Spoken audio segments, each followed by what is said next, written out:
Alors, troisième machine qu'on a ici dans l'atelier, c'est la perceuse à colonne. J'attire votre attention. Je vais toujours coller un petit collant au-dessus des perceuses à colonne qui va identifier c'est quoi la grosseur de la mèche. Donc ici, pour le projet de la pompe, la mèche, c'est 5/8 qu'on va utiliser. Alors, je vous conseille très fortement, que ce soit un casseau de plastique ou un morceau de bois, de toujours identifier là où vous allez faire votre trou. Pas besoin de dessiner la grosseur du trou. La mèche va le faire pour vous. Vous avez juste besoin de faire une croix, un point, un X, peu importe, là où vous voulez faire votre trou. Donc, ici, comme le casseau est en plastique et que la mèche est en métal, on ne veut pas briser notre casseau de plastique. Alors, on va mettre un gabarit en bois dedans, comme ça. On va insérer le casseau de plastique dans l'étau. OK? Là, vous voyez, l'étau ici, là, il n'est pas fixé. OK? Ça veut dire que toi, quand tu vas percer, tu dois tenir ton étau.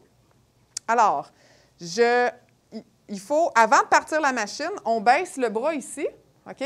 Je vous montre, je le tourne à bras. Je le remonte à bras, dans le sens que je ne le lâche pas pour qu'il remonte parce que ça va tout briser le mécanisme ici. OK?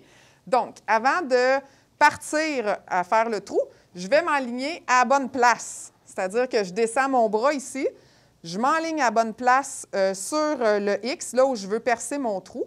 Quand je suis prête, je remonte ça doucement. Je mets la vitre protectrice.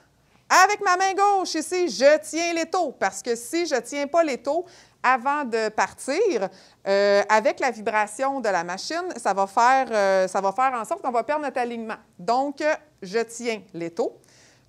Avec la main droite, je vais soulever le petit bouchon ici, le petit capuchon. Je vais peser sur le vert pour le partir et le rouge, ça va être pour l'arrêter, évidemment. Donc, je pèse sur le bouton vert.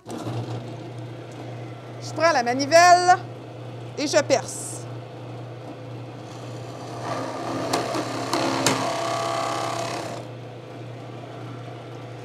Quand j'ai terminé, je pèse sur le bouton rouge.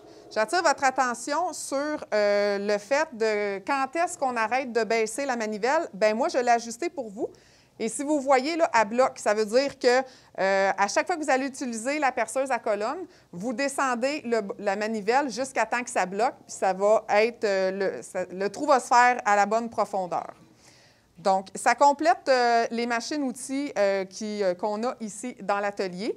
Donc, moi, je vais toujours être là pour vous accompagner si vous avez des questions ou si vous avez une insécurité. Je vais être là pour vous.